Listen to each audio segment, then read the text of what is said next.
buenas tardes, bienvenidos a My Economy, el espacio cripto de Radio Intereconomía. Tenemos tertulia de viernes. Vamos a hablar un poco de la decisión de esta semana de la FED. Mantiene tipos, pero este miércoles pasado, el mismo día, supimos el dato de IPC de Estados Unidos. Mejor de lo esperado, un pelín mejor, tampoco una cosa de locos. El discurso de la FED es más abierto ahora a una posible rebaja de tipos en la próxima reunión, que es la de septiembre. Esto, como sabemos, beneficiaría al mercado cripto en general. Son productos considerados de riesgo, productos de inversión. Hoy tenemos tertulia con Albert Salvani, socio fundador de Funding Fast, y Alberto Fernández.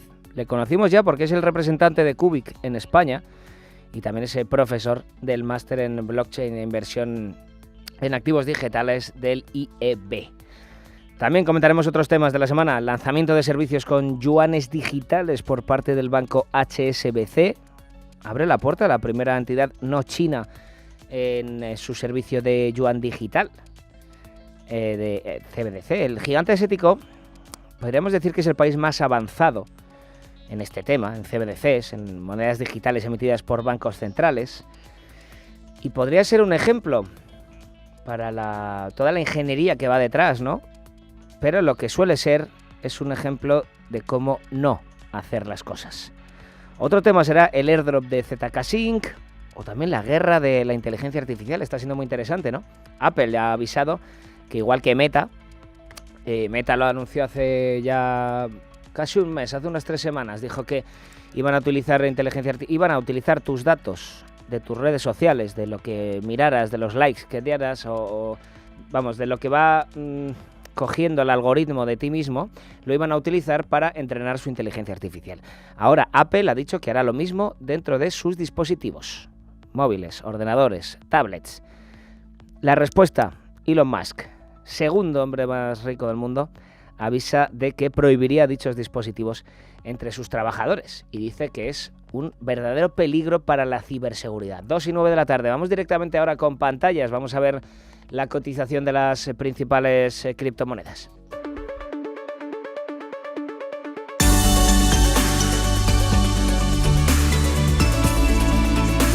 Caída de un puntito porcentual para Bitcoin, un puntito abajo en lo que llevamos de día, 66.977 dólares. Hasta ha perdido los 67.000, perdón. Corrección de casi un 7% en los últimos 7 días, también importante ahí, ¿eh? El mercado en global está un poquito parado en comparación con el día de ayer, solo corrige un 0,1%, pero bueno, vemos a las principales cayendo, sobre todo en el acumulado semanal, vemos caídas de más de un 10% en general, ¿eh? Ojito aquí. Tenemos a Ethereum en los 3.514 dólares, ganando medio puntito en la jornada, eso sí, pero en los últimos 7 días corrección de un 8%. Tenemos a BNB 610 dólares, ganando un 1% hoy, y se deja en los últimos 7 días un 13,2%. Aunque bueno, en el caso de BNB está perdiendo lo ganado la semana anterior. Recordemos que llegó a superar los 700 dólares y superando su anterior máximo histórico, el token de BNB, que al final es un token que va completamente, 707 dólares. No fue la semana pasada, perdón, fue la semana pasada, justo el jueves pasado.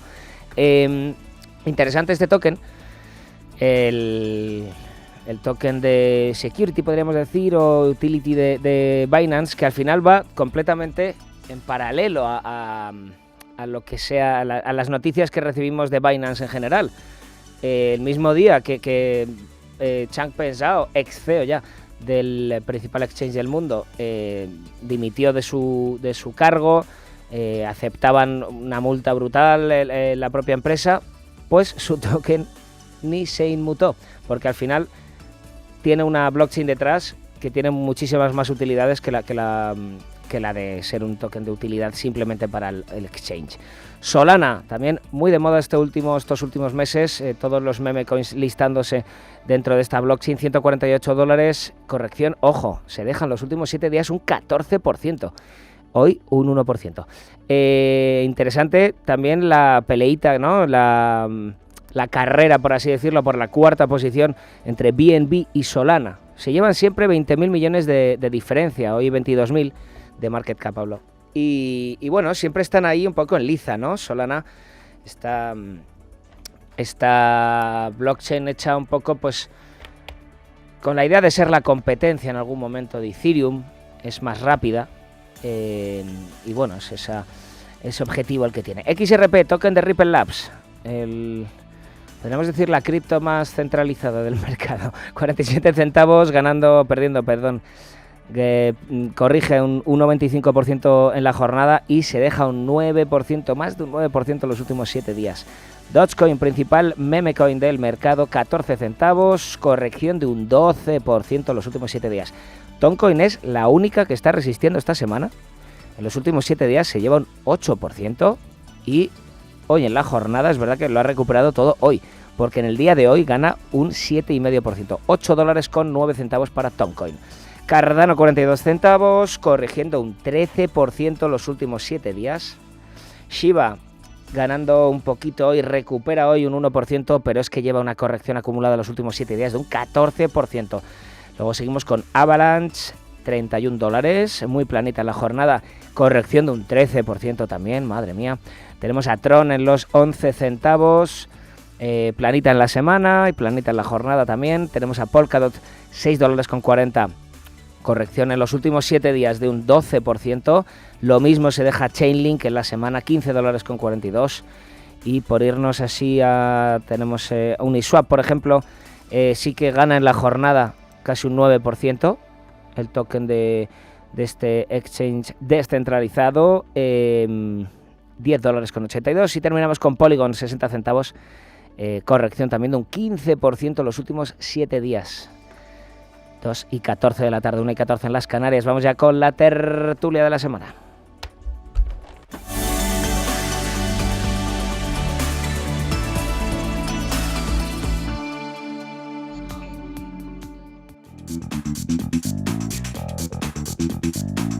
Tertulia Cripto.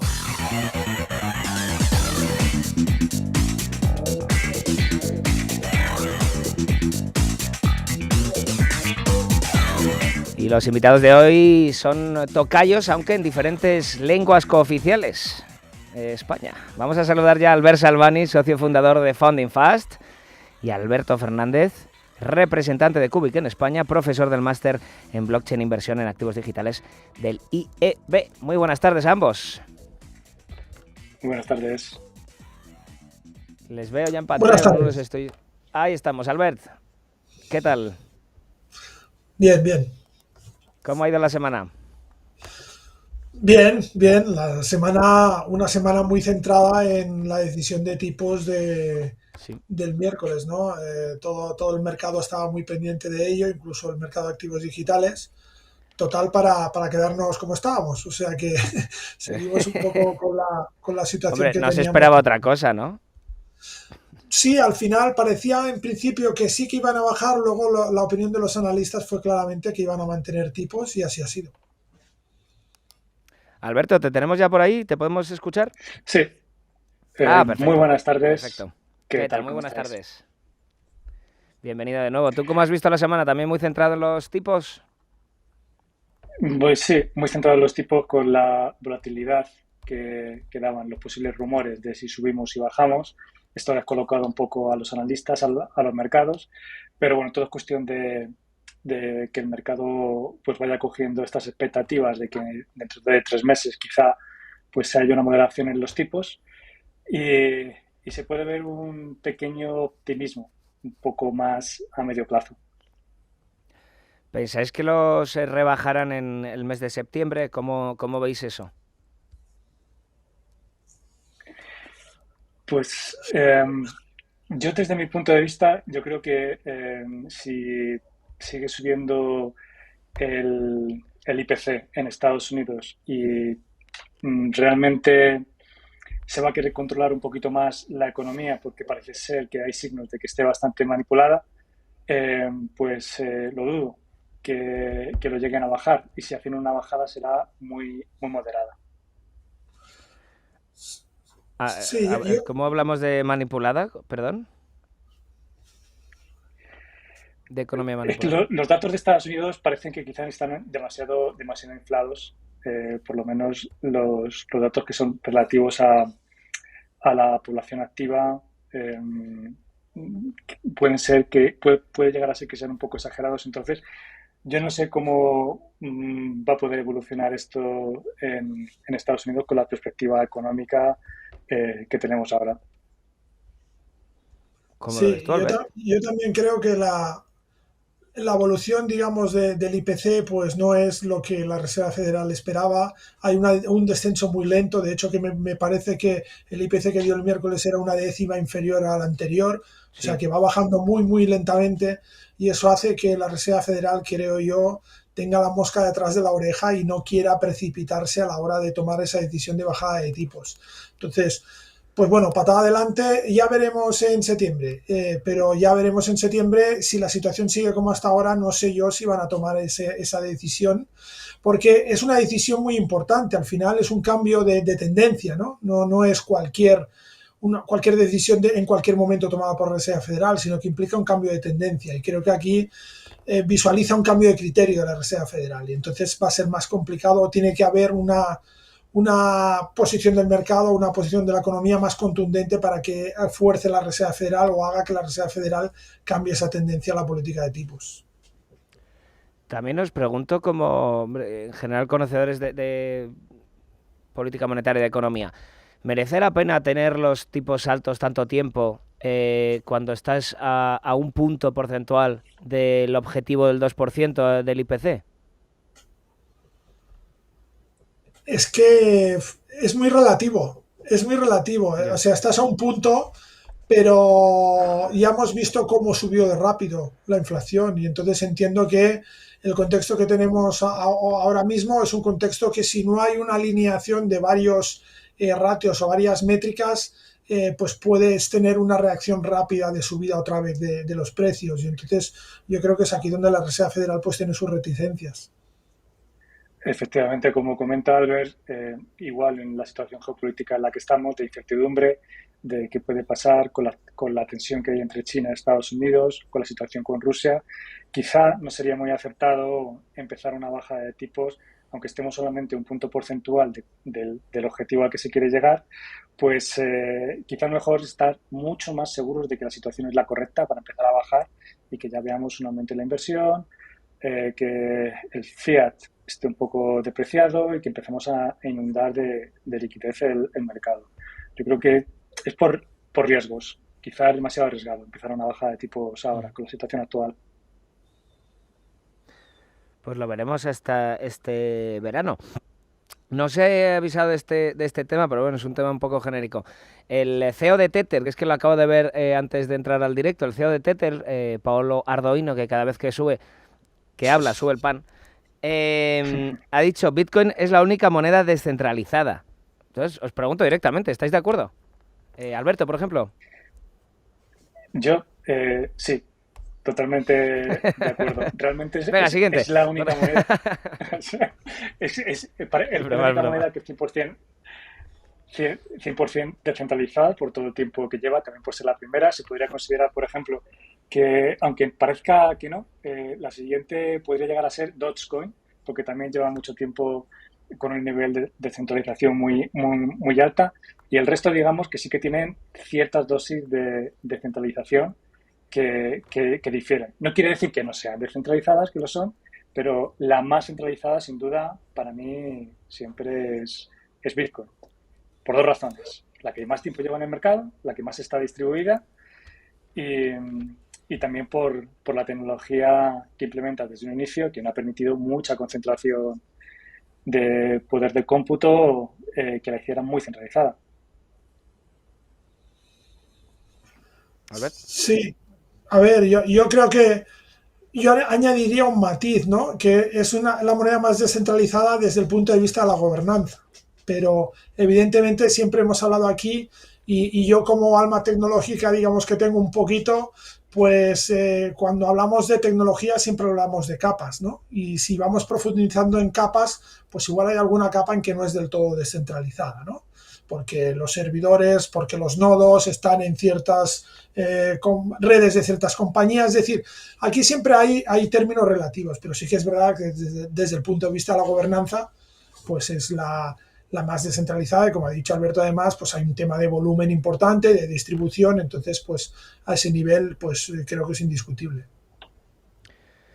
Si llegáramos a un punto en el que se concentrara completamente la minería, que podría ocurrir, de hecho ya estamos viendo bastante concentración, ahora esta semana hemos estado viendo todo esta OPA de Riot a Bitfarms, de Riot Platforms a Bitfarms, ¿seguiría estando descentralizado Bitcoin al 100% si se concentra demasiado la minería? Te lanzo la pregunta a Ahí podríamos llegar a tener un problema de que el protocolo se pudiera llegar a manipular, o que, por ejemplo, la seguridad del protocolo pudiera ser susceptible a tener ataques del 51%. Pero realmente también esto es complicado, porque ya hemos vivido guerras del hashing en el 2017 con Bitcoin Cash, con los forks que se crearon, que intentaron robar el poder de cómputo a Bitcoin, y finalmente siempre ha ido sobreviviendo. Entonces, cualquier ataque que hicieran este tipo de concentración de hashing, ya sea Riot o la que fuera, realmente se estarían tirando un tiro en el pie. Sí que es cierto que a mí no me gusta que esté muy concentrado. Hay algunos métodos de prevención de esta concentración de hashing en los pools que se podrían implementar o que se implementaran mejor, pero efectivamente sí es un pequeño riesgo que aunque es muy difícil, no es muy bonito de una manera tecnológica como está distribuido todo el poder de la computación de cálculo. Alberto.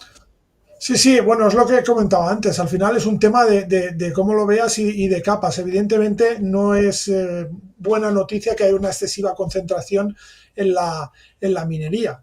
Y esto es una de las cosas que hay que vigilar. Pero si algo tiene Bitcoin es que ha demostrado durante todo este tiempo que tiene una resiliencia bastante importante, ¿no? Porque no habrá sido por ataques de todos los tipos, desde todos los frentes, y sigue ahí. Entonces yo creo que al final pues es interés de todos los que estamos presentes en la red que esa red perviva, y por lo tanto pues en ese sentido no habrá problemas, pero sí que es verdad que es algo que hay que vigilar.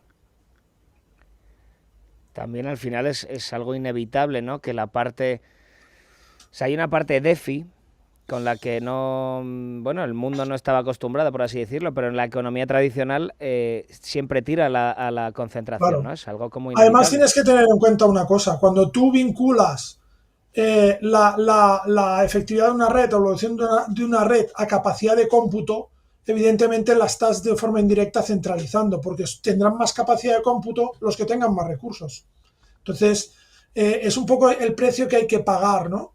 Por esa capacidad, por ese método de resolución de bloques que sí, en teoría es descentralizado o puede estar al alcance de todo el mundo, pero cuando metes capacidad de cómputo, claro, los que más tienen, pues son los que más medios tienen. Es un poco complicado llegar a la descentralización completa. Claro, es que en esa parte, en la parte en la que entran empresas, por ejemplo, yo creo que es imposible, ¿no? La descentralización evitar la concentración empresarial. Al final todo tenderá a eso. Claro. Sí. Aquí aparte también habría que definir bien qué entendemos por concentración o por descentralización. No hay descentralización o centralización absoluta, ¿no? Entonces, ¿cuál es el nivel que entendemos que puede ser peligroso? Claro, es difícil, porque lo que te digo, pues cuando tú vinculas el funcionamiento a una capacidad de cómputo, y indirectamente estás favoreciendo que haya una concentración, porque el que tenga más medios pues es el que podrá asumir costes que luego le generan beneficios, pero podrá asumir esos costes elevados. Realmente, como comenta Albert, sí que es muy, muy complicado el que lleguemos a una descentralización que sea absoluta. Para eso todo el mundo tendría que tener, todos los habitantes del planeta, su propio minero de Bitcoin, ya se estuviera ejecutando en su ordenador, y ahí sí que bueno, sería... ya es una idea, Alberto. Es una idea que se ha intentado, sobre todo con Proof of Stake, que tampoco es que haya funcionado excesivamente bien en el pasado. Así que Es complicado, pero siempre pues podemos tener empresas que puedan tener un mayor control, mayor influencia, pero al final el control de qué software ejecuta cada minero depende de ellos mismos. Es decir, si hay un lobby con muchísima influencia dentro de Bitcoin que convence a todos los mineros para que minen en otra moneda, como se intentaba en el pasado, pues podría llegar a pasar. Pero, repito, el momento inercial que tiene Bitcoin es tan grande que es prácticamente imposible los recursos que habría que dedicar para que eso ocurriera. Y eso lo hace muy resiliente a estos tipos de ataques. ¿De qué momento hablas cuando se Pues hablo intentó mover a otra? ¿Sí? Sí, hablo del 2017, con las guerras de hashing, que primero cuando en China, por ejemplo, era legal, pues estaban compitiendo con Estados Unidos para ver quién tenía más poder de cómputo. Y luego pasó el fork de Bitcoin Cash, que fue un ataque a lo que es el protocolo de Bitcoin, que incluso le hizo peligrar y tener mucha incertidumbre en el mercado. Hubo unas bajadas del precio de Bitcoin muy importantes hace ya una cosa de 6 años. Y aún así, con todos estos ataques, Bitcoin, en vez de salir, digamos, dañado, salió mucho más reforzado. Y esto desincentiva mucho a cualquier persona que quiere tener un grado de influencia para poder crear un fork o atacar la red de Bitcoin, pues saber que se tiene que enfrentar a un monstruo que es muy importante, que es muy difícil poder ganarle. Y el caso de Bitcoin Cash ahí sigue aguantando, ¿no? Estamos en el número 16 de criptomonedas, 8.000 millones de capitalización de mercado.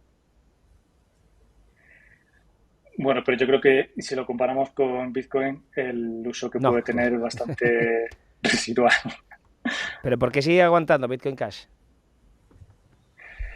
Pues debe de haber intereses económicos, sobre todo los que decidieron poder empezar a minar con este fork y han intentado crear un tipo de economía, pero que tampoco está yendo mucho más. Este tipo de forks, al final, si no aportan una solución tecnológica que es muy diferenciadora de Bitcoin, pues tienden a morir. Bueno, mira, que tengo otro tema así relacionado con minería. Según Greenpeace, Wall Street debería hacerse responsable de las emisiones mineras de Bitcoin. Sigue habiendo esa... Bueno, y en cierta medida es verdad que el gasto energético que requiere la minería de Bitcoin es muy elevado, ahora más después del halving, y al final pues... es verdad que, por ejemplo, se utiliza un montón de cada vez más energías verdes y demás, pero sigue siendo un problema en algunos puntos. Ahora, por ejemplo, Trump ha dicho que quiere ser el país... Bueno, no, que Bitcoin va a ser, si él es presidente, que quiere que Bitcoin sea made in USA, ¿no? Para que centralizar ahí un poquito más la minería en Estados Unidos.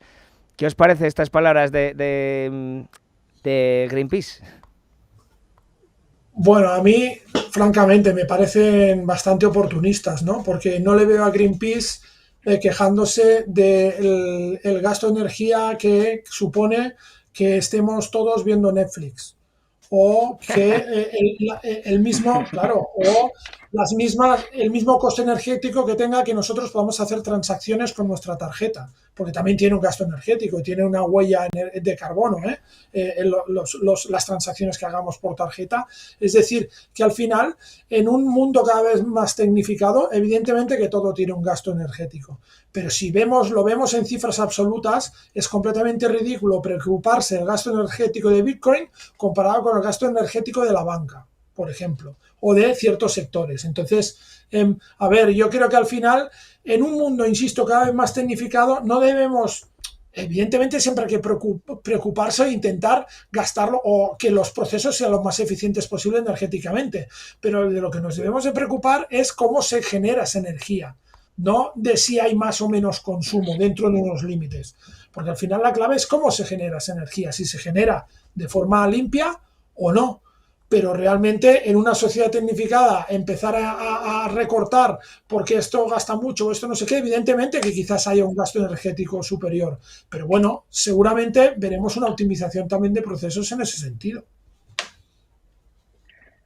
Ahí yo estoy totalmente de acuerdo con Albert, porque tenemos casos como, por ejemplo, Nayib Bukele, que ha conseguido, con la construcción de presas, tener un país independiente energéticamente, y la energía residual de precisamente esas presas la está usando para minar Bitcoin. Así que hay muchas soluciones que pueden bajar la huella de carbono que se piensa que tiene Bitcoin.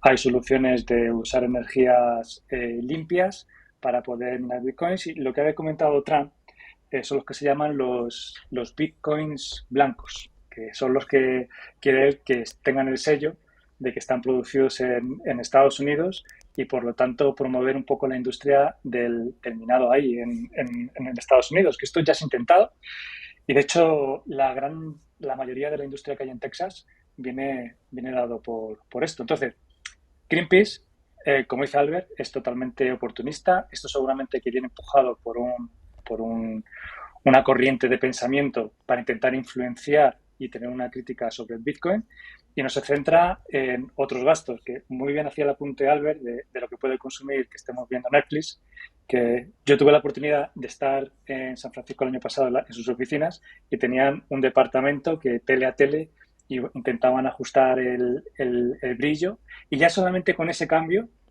yo os digo que variaba muchísimo lo que es el consumo energético, como para tener 3 centrales mineras de Bitcoin. Así que el foco yo creo que está un poco mal puesta, y la crítica no es constructiva. Vamos a criticar por criticar, pero no vamos a abogar porque haya una transformación y que la creación y la minería de Bitcoin vengan con energía libre. Perdón, energía libre, energía no renovable. Claro, es que ahí hemos abierto varios melones, vamos a ir por partes. Cuando decís ahí un poco oportunista por parte de Greenpeace, pues por ejemplo, hombre, se me ocurre que se acercan unas elecciones generales en Estados Unidos, que Trump justamente, porque ha dicho Wall Street, no ha dicho el resto de las bolsas del mundo. Entonces le ha echado directamente la culpa a los inversores estadounidenses. También pues puede ser un poco... Claro, has hablado antes, Albany, lo que se gasta en los bancos y lo que se gasta en Netflix, por poner ejemplos de gastos energéticos. Claro, lo que veo aquí es una crítica un poco más allá de Greenpeace, y un poco pues hasta anticapitalista, en el sentido de decir, oye, es que la utilidad que puede tener Netflix puede ser mayor que la de Bitcoin, porque al final Bitcoin solo sirve para que se enriquezca Wall Street, ¿no? Es un poco esa idea de...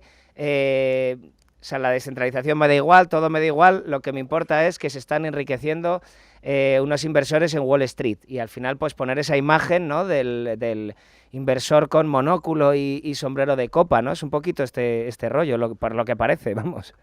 Sí, yo lo que creo al final es que es lo de siempre. En vez de intentar que la gente tenga una cultura y conozca ciertos aspectos o conozca cómo funciona realmente su vida, pues nos dedicamos a identificar un malvado de turno, y con eso lo tenemos todo solucionado.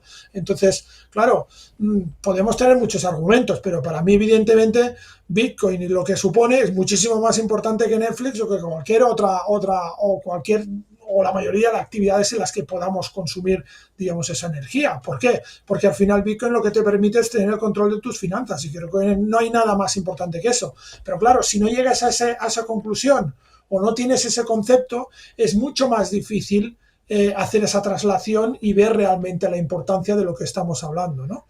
Y aquí está la clave. Pero claro, es más fácil esto, pues identificar un malvado y ya está. Y creo que es lo que está pasando, o lo que pasa en ciertos círculos, que entiendo que cada vez son menos numerosos, porque, insisto, si una cosa ha demostrado Bitcoin y los activos digitales es la resiliencia, porque ya he perdido la cuenta de cuántas veces los han enterrado ya, y parece que pues la cosa no acaba de fructificar, ¿no? Entonces, pues yo creo que van por ahí los tiros. Alberto.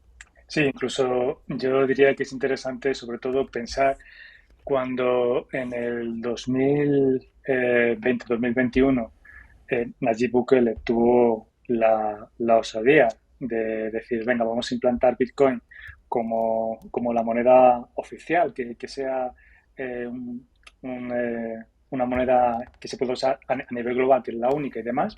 ¿No os acordáis de la cantidad de FAT que le cayó desde toda la opinión pública como que era un malvado, incluso que el wallet que no funcionaba, centrándose nada más que en los problemas, haciendo entrevistas a grupos locales de gente que tenían entrevistas capciosas para decir que les estaba destrozando la vida, que pedían dinero y demás, o cuando el Bitcoin bajó de su precio, perdón, y igual decían que se había acabado el país, que era un desastre y demás. Esto lo que indica es precisamente que hay ciertos lobbies que no tienen mucha información sobre Bitcoin, que precisamente Bitcoin lo que te da es libertad, libertad de que puedas hacer con con tus finanzas lo que tú quieras, que te puedes trasladar a otro país y que no te lo pueda robar nadie, ni un Estado, ni una empresa, ni nadie. Entonces esto pues, no gusta en ciertos ambientes y lo que se promueve más es, ya yendo a colación, lo que tú comentabas al principio, Pedro, con el yuan digital, ¿sabes? Que para mí el ejemplo del control absoluto y qué es lo que le gustaría tener a cada país. Tener su CBDC para que hasta ya no solamente puedan controlar lo que hacemos con ese dinero, sino que sepan exactamente en qué lo gastamos y el nivel de control, si ahora lo tenemos bastante elevado con las transferencias financieras, que sea 50 veces más. Ahora vamos con el caso de CBDC en China, que es un temazo. Pero por terminar ya el tema minería en Estados Unidos, Trump, como decíamos antes, quiere ahora que la minería sea made in USA. Habéis hablado de esos Bitcoin blancos. Claro, ahí sí que podría concentrarse una barbaridad. Entonces, por el otro lado también tenemos a Biden, que hace unos pocos meses, puso un impuesto sobre la minería de un 30% del coste energético, cosa que, claro, se está poniendo en contra a toda la industria, ¿no? ¿Creéis que esto le puede venir mal a las elecciones? Bueno, yo creo que es una apuesta decidida, digamos, de Trump en ese sentido, y creo que aquí, pues, Biden se equivoca, en el sentido de que tener una posición a algo que se está demostrando y ha demostrado, pues, que tiene una aceptación cuando la gente lo entiende y entiende qué es, y que lo que viene a proporcionar, como decía Alberto, es la libertad de que tú puedas gestionar tus fondos, aunque a algunos no les guste, que creo que ese es el problema de fondo. Pues eso es equivocarse, porque cuando la gente empieza a tener criterio, se da cuenta y realmente tiene muy clara su decisión. A mí ahí me toca un poco más de cerca porque el año pasado tuve la oportunidad de compartir mucho tiempo con Tim Draper, que es la persona que compró los 30.000 bitcoins del FBI, y ahí tuvimos una reunión con Nikki Haley, que precisamente ahí lo que yo pude ver de primera mano es que realmente hay también un grupo muy importante en Estados Unidos de empresarios, de gente con poder que sí que quiere que Bitcoin llegue a la masa. Entonces, Trump yo creo que está movido por este grupo de empresarios y ha visto una oportunidad que es muy clara, y al final Biden ha cometido el error de polarizar a la población con desconocimiento, poniéndole un impuesto, intentando negativizar un poco lo que es la creación, el uso de Bitcoin, y para mí yo creo que va a ser muy, muy mala jugada, porque el movimiento de Bitcoin es imparable, y Trump ha visto la oportunidad, yo creo, muy clara de apuntarse al tanto y posicionarse a favor de la tecnología descentralizada, Bitcoin, y también de la libertad. Sí, yo creo que estamos viendo una paradoja, ¿no? Una paradoja que consiste en que vimos una fase en la cual todo el mundo decía o venía con un discurso de que Bitcoin no había nada detrás, que Bitcoin tiende a cero, etcétera, etcétera, y ahora resulta que el problema es que los que están detrás de Bitcoin son los grandes inversores. Entonces, claro, una cosa con la otra no casa, pero da igual, ya no nos acordamos del primer discurso y ahora viene el segundo, ¿no? Los malos son Wall Street, los grandes inversores, los fondos, pero ya nos olvidamos que la crítica inicial era que Bitcoin no había nadie detrás, nadie lo respaldaba. Entonces, estamos viendo pues un poco esa resistencia de ciertos sectores por lo que hemos comentado antes. Yo lo veo en ese sentido igual que Alberto. Interesantes vuestros puntos de vista y esta anécdota, Alberto. Por pasar a otro tema ya.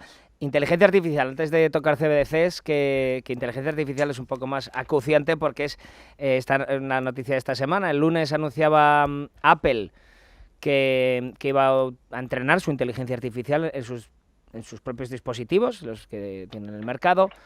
Se alinea también un poco con la estrategia que anunció hace 2 semanas Meta, que dijo que también utilizaría lo que hagan los usuarios, todo lo que la información que vaya captando el algoritmo de sus redes sociales la utilizarán para entrenar su inteligencia artificial.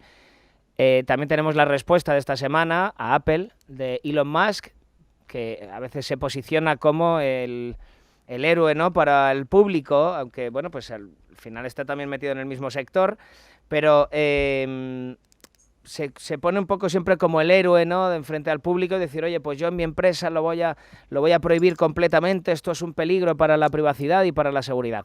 ¿Qué os parece esta guerra por la inteligencia artificial que estamos viviendo en este momento? Alberto Fernández, empezamos contigo. Empezando un poquito más atrás, ahora mismo hay una guerra por capturar el mayor poder de cómputo de las empresas privadas, y es algo que Greenpeace podría decir algo, porque el consumo energético de estas grandes fábricas pues se está disparando hasta unos niveles que son impresionantes. Y ahí, claro, ahora mismo hay una carrera por obtener todo el poder de cómputo para poder lograr una inteligencia artificial que sea general, que Elon Musk, por ejemplo, predice que va a ser en el 2027, que se puede llegar a ella. Nosotros es en lo que estamos trabajando también nosotros, pero digamos que hay varios caminos. Entonces, yo estoy muy de acuerdo con lo que dice Elon Musk, porque realmente el que todos nuestros datos vayan a pasar para entrenar un modelo que no sabemos lo que hay detrás, no es un desarrollo que es open source, no sabemos a dónde van nuestros datos y qué se hacen. A mí, la verdad que me da bastante miedo el que podemos llegar ahí, y sobre todo por el control que pueden tener las inteligencias artificiales ahora que estamos viendo que están empezando a emerger, cada vez son más potentes, cada vez se van acercando más a tener un grado de inteligencia general, ya no son habilidades matemáticas, habilidades de codificación, habilidades del lenguaje, sino que ya se empiezan a vislumbrar más y un grado mayor de inteligencia. Y esto es peligroso, sobre todo por las condiciones éticas que puede tener. Este es un arma que puede ser tan potente a nivel militar, a nivel de uso para controlar la población, que yo entiendo la preocupación de los más, porque ve con perspectiva que puede ser un peligro. Y sobre las locuras que ha hecho, a ver, yo después de que compró Twitter y que lo ha hecho una persona rentable, lo ha hecho una empresa rentable despidiendo a prácticamente la mitad de los empleados, pues tiene todo mi respeto, y sus opiniones me parece que hay que tenerlas un poco en consideración. Albert. Bueno, yo creo que al final entendedme, pero es una evolución lógica. Es decir, estas empresas tenían a su alcance una cantidad de datos absolutamente descomunal, los datos que nosotros les estamos generando en redes de forma gratuita, y el problema que tenían anteriormente es que no tenían cómo gestionar ese volumen de datos y cómo interpretar ese volumen de datos de una forma ágil, ¿no? La aparición de la inteligencia artificial les ha proporcionado esa herramienta. Entonces, si para entrenar el LLM necesitas un volumen de datos enorme y lo tienes, y evidentemente has hecho firmar ya a los usuarios un contrato que nadie se lee, unas condiciones que nadie se lee, donde explicitas que tú puedes hacer lo que te dé la gana con esos datos, pues blanco y en botella, ¿no? Al final ha habido una asociación y al final se han dado cuenta de que tienen que dar ese paso. Yo creo que esto lo tenían en la mente ya desde hace tiempo y han buscado el mejor momento para hacerlo público, para intentar que haya la menor fricción posible, porque supongo que se esperaban que hubiera este tipo de declaraciones y este tipo de conflictos. Yo estoy totalmente de acuerdo con Elon Musk, es decir, evidentemente que hay un peligro, pero lo había antes ya, ¿eh? O sea que no es que ahora, lo que pasa es que ahora se ha potenciado pues por 10 o por 100 veces o lo que sea. porque realmente ahora tienen una herramienta que pueden procesar todos esos datos e interpretarlos para lo que ellos estimen oportuno, ¿no? Y el estimen oportuno es la clave y es lo que genera intranquilidad. Sí, También, esto... sí, Alberto, perdona. Sí, digo, es muy acertado lo que ha comentado Albert, porque justo antes, con la cantidad de datos, se decía siempre que el petróleo eran los datos, pero no había una herramienta que fuera capaz de poder extraer todos los datos, cocinarlos y que fueran útiles para, por ejemplo, identificar a personas, identificar patrones, identificar conductas, y ahora lo hay. Por eso tienes todo bastante peligro. Nada, solamente quería hacer ese pequeño apunte. No, ¿y no os parece al final que la gente va a tener un poquito de miedo al uso de sus datos personales? Es que parece que no. O sea, parece que le da a todo el mundo lo mismo. Cuando hablamos, es verdad que con gente que estáis dentro del sector os preocupáis más, pero es que en general cuando le preguntas a la gente, dice, oh, van a usar nuestros datos. Yo, bueno, puedes, por ejemplo, en el caso de Meta sí que puedes pedir que no lo hagan y la gente como, bueno, tampoco me voy a tomar yo el tiempo Pedro, para... puedes pedir que no lo hagan, pero yo oí el otro día una intervención en radio de una persona, una periodista que había intentado hacer eso y no lo había conseguido, ¿eh? Es o sea que decir, encima, sí, claro, hay un ni lo procedimiento está porque tiene que facilitando haberlo, tanto. pero luego empiezas el procedimiento y tal, y al tercer paso te encallas y no sé qué, y luego, o sea que no era tan fácil conseguir acabar el procedimiento y decir no quiero que utilicéis mis datos, ¿no? Que es otra de las cosas que también hay que tener en cuenta. Cierto, Hombre, es muy pues aquí complicado. mal Hay que vamos, ir ¿no? más sí, hay que ir por redes sociales descentralizadas, que ya hay unas cuantas, funcionan muy bien y al menos ahí estamos mucho más tranquilos, como Farcaster, Lens.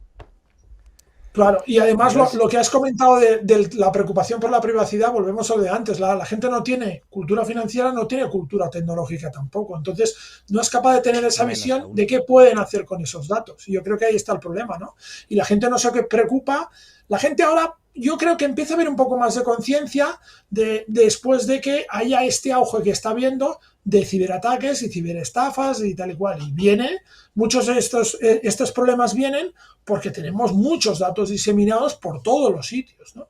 Y aquí hay una baza importante a favor de lo que es la identidad digital soberana y de todas estas cosas que están en torno a la tecnología blockchain, que podría hacer que no hubiera concentraciones de datos en un solo punto. Y ese sería una clave muy, muy importante y cambiaría radicalmente la gestión de identidades y de datos que tenemos en este momento. Yo creo que ahí está la clave.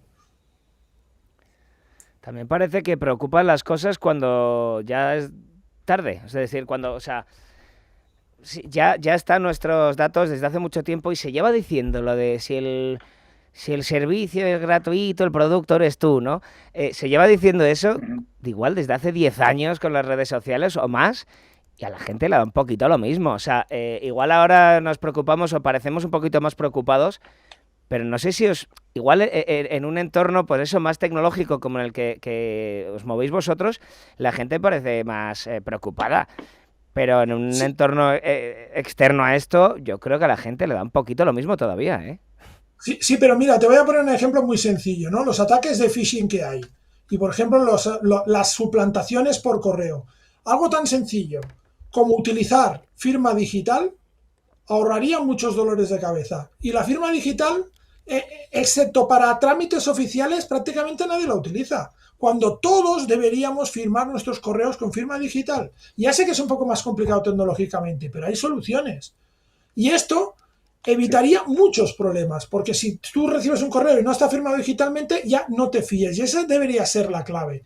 Pero no tenemos esa conciencia de que nos envían algo por correo y lo puede estar viendo un montón de gente, o puede haber gente que haya suplantado o haya alterado o haya hecho lo que sea, ¿no? Y este es el problema.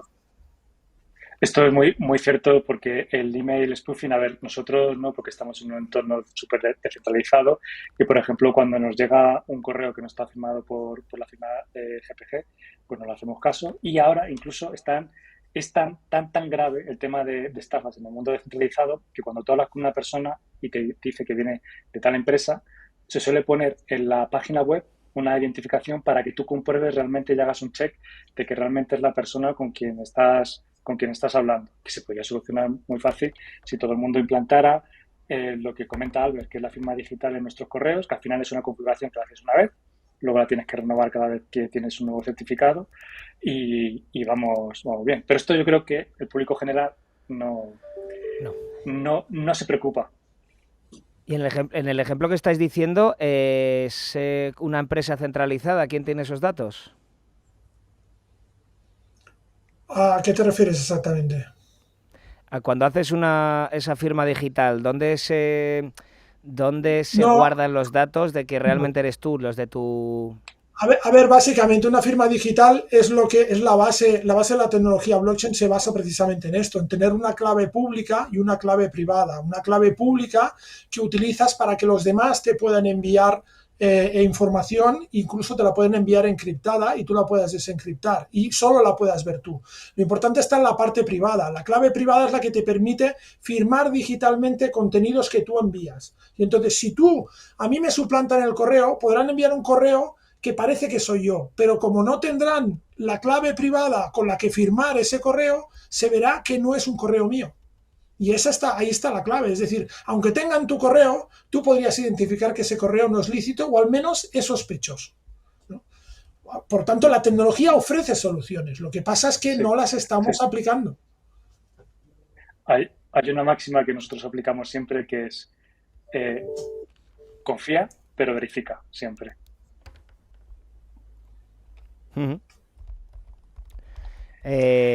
Claro. Además estamos viendo, es verdad, un auge brutal. De hecho, la semana que viene tenemos una entrevista sobre esto, cómo están siendo ahora mismo los ataques de suplantación de identidad de phishing en el ecosistema cripto también, evidentemente, que parece más jugoso, o es que lo hablamos más en este mundillo. Porque al final, hace un par de semanas estábamos hablando de un hackeo masivo a la DGT, un hackeo masivo al Banco Santander, a otras entidades. ¿Hay más ciberataques en el ecosistema cripto o es que los comentamos más? ¿Qué os parece? Aquí si me permitís, que yo he trabajado también como desarrollador y arquitecto de software con la Administración Pública Española, lo de la DGT, por ejemplo, pues no me sorprende de que haya ataques. Si recuerdo que hasta hace tiempo con otra administración pública también seguían teniendo sistemas operativos que estaban ya totalmente fuera de soporte, como Windows en XP. Así que ahí no me sorprende de que haya este tipo de problemas, y es una vergüenza también que para una administración pública que tiene capital, que tiene dinero, no esté al nivel de seguridad que debería estar. Y luego, por otro lado, los ataques que tenemos en el mundo descentralizado suelen ser más tipo phishing, estafas.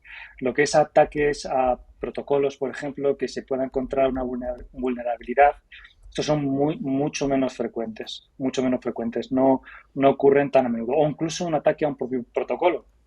Si recordáis, la única vez que Bitcoin fue atacada y que se logró hacer doble gasto fue en el 2011, y ha sido la única vez que se ha parado la red de Bitcoin y se recuperó pues de manera muy sencilla. La corrección fue súper rápida y demás. Eso es más complicado, pero ataques desde suplantación de identidad, que yo he vivido ya de todos los colores, suplantándome mi identidad, estos los tenemos de verdad todos los días. O ataques de, por ejemplo, de phishing, en los que en un post de Twitter oficial de un protocolo te ponen una campaña de un airdrop y hay mucha gente que llega a caer. Esto igual también. Y esto hace realmente más daño, porque ya no son tus datos, sino que puede tener una valoración económica tuya, personal, de individuos que pierden dinero y que parece que duele mucho más. Pero vamos, todo esto están, por lo menos desde el punto de vista de mi trabajo, implementando todos los métodos para que, por ejemplo, todas las publicaciones en Twitter vaya siempre una publicación después que diga fin del post, todo lo que venga por detrás, lo más seguro que sean estafas. Y así la gente no pueda caer en este tipo de problemas. Y claro, es más notorio, para concluir, es más notorio en un mundo descentralizado porque la gente apunta más porque hay dinero. Y como hay dinero, pues es más fácil, es mucho más goloso que robar unos datos de la DGT. Claro. Sí, yo creo que al final... Albert, un minutito me queda, ¿eh? Sí.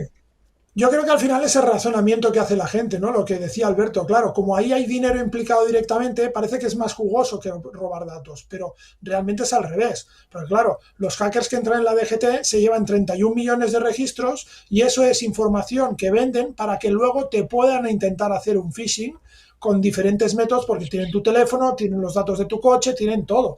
Entonces, es una forma indirecta de llegar al mismo punto y además de forma masiva. Es decir, que ahí está un poco la clave. Pues ya nos hemos quedado sin tiempo. He querido recoger una frase para terminar, ya que hemos estado hablando de phishing y demás, de Michael Scott, director de Dunder Mifflin en la serie The Office, que dice: si un príncipe nigeriano te pide dinero para salvar a su país, pues tú le ayudas, ¿no? Muchísimas gracias a ambos, un placer como siempre. Alberto Fernández, a ver que lo tenía mal apuntado antes, representante de Cubic en Europa, no en España, también profesor del máster en blockchain e inversión en activos digitales del IEB. Muchísimas gracias. Ya nos volveremos a ver por aquí. Buenas tardes. Y Albert Salvani, socio fundador de Funding Fast. Un placer como siempre. Pasar los dos muy buen fin de semana. Gracias, un saludo.